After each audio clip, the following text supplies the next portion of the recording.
Just look at how gorgeous this looks, and it is not running on an emulator. What's up, agents, and welcome back to another Division Resurgence video.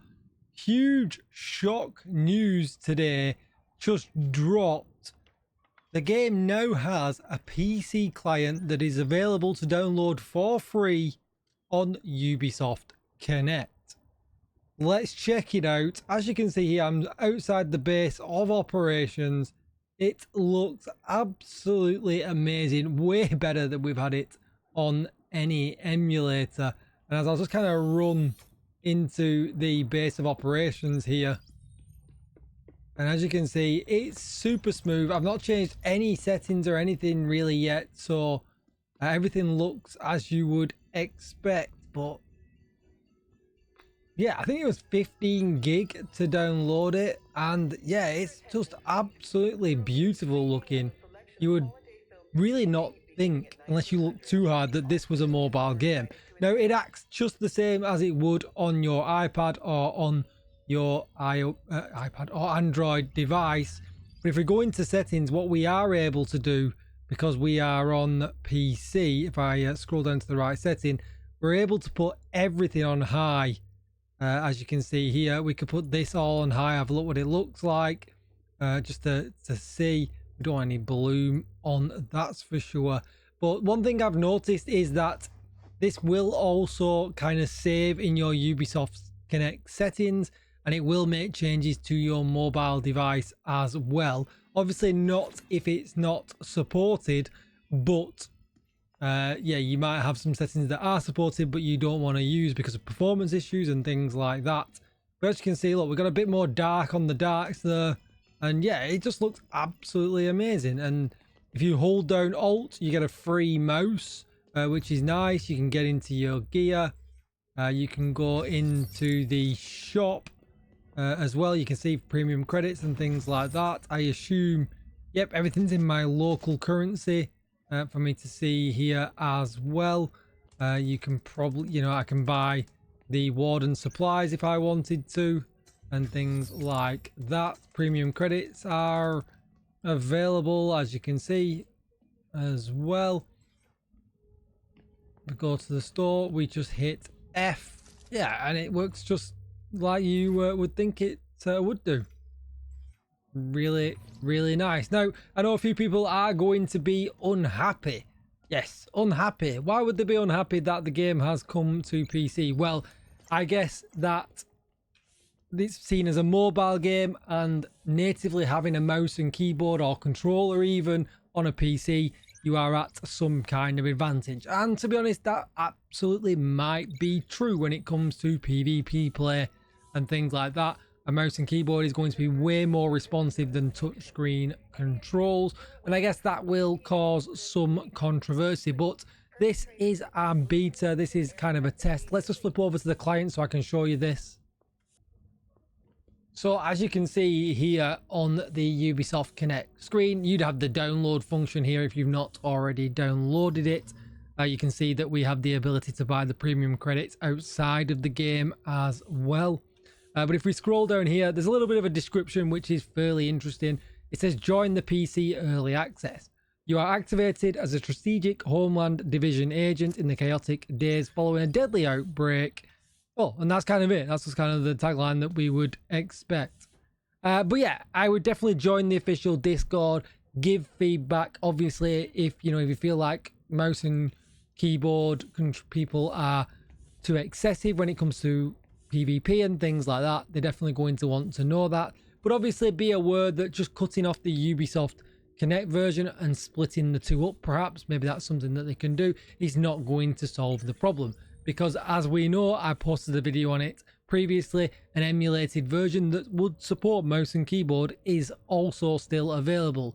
Yes, it doesn't perform anywhere near as good as this, but it is absolutely available for people to use in that situation. But as you can see here, as I run outside,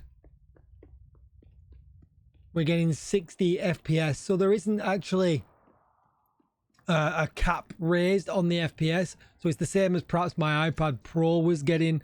It can get 60 FPS.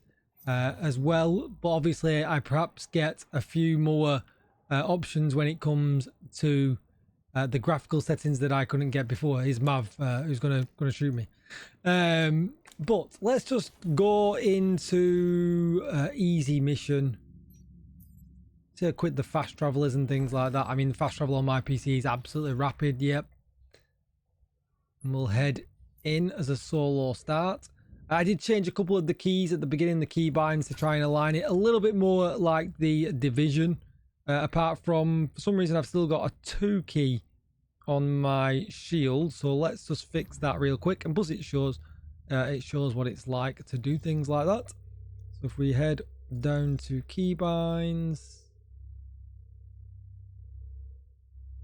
So yeah, signature ability T, combat skill 1 I want as Q. And it just aligns it to be a bit more like the Division 2. There are some patch notes that have come out today with this as well, so what we'll do, we'll cover them right now. But yeah, oh my, it's so smooth. It's so smooth. We'll just do this first section before we... I want to have a look if they've actually added options to control like mouse and keyboard and sensitivity on the mouse, perhaps.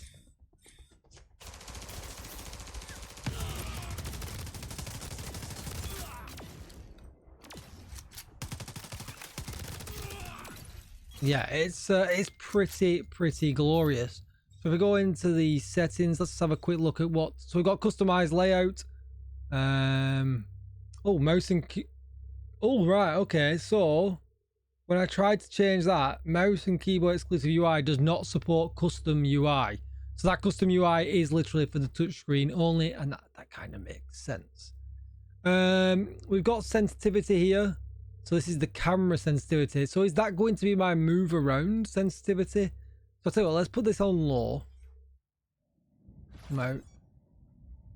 Okay, so if I just kind of do this here, and you won't be able to see what I'm doing, but I'm just kind of trying to get a bit of a feel for it. If I go to this and put it to high, we haven't got the option for custom. Okay, yeah, so that definitely does change the sensitivity of the mouse. Now, although it's not an individual slider, which would have been nice, I'm going to keep it on medium, but that does change the look around on your mouse, which is, yeah, pretty interesting. Other options that we've got here, probably not too much. The controller, as we thought, mouse and keyboard. Oh, hang on, so there's more sensitivity here as well. Oh, so actually there's better things here. So there's actual sliders here that we were just talking about that we wanted, which is, yeah, the global sensitivity is also in this section. So that's the one we were just changing. But then you can absolutely, oh my, yeah, you can actually zone right in here with absolutely every kind of slider I think anybody would ever want for mouse customization, which, yeah, is pretty nice. That's for sure. And then we've got the graphics settings that we showed before. So that's all the settings that you get. So we'll just skim through this really quickly, but these are the patch notes for today with a lot of stability and crash fixes, which is really cool. They've fixed some tutorials, which is really cool. That's always good. That I like stuff that I like to see. There is a mission that's still bugged. I'm kind of hoping that that's been fixed, but let's see. This is more Dark Zone and live events. So nothing in there either. Online chat and social features. Nothing there either. Yeah, so all bug fixing in the patch notes, which is great. I love to see it. But I guess we'll have to wait for a few of the other fixes that we are waiting for. But that is going to be it. Agents, let me know what you think. Are you happy that it's come to PC? I certainly am, because it does mean that I can play this really easily on my ROG handheld, which is much more powerful than my iPad and my iPhone. So yeah, I'm super happy that we have got a PC client. But let me know, as always, what you think down below in the comments, and I will see you in the next one. Bye bye.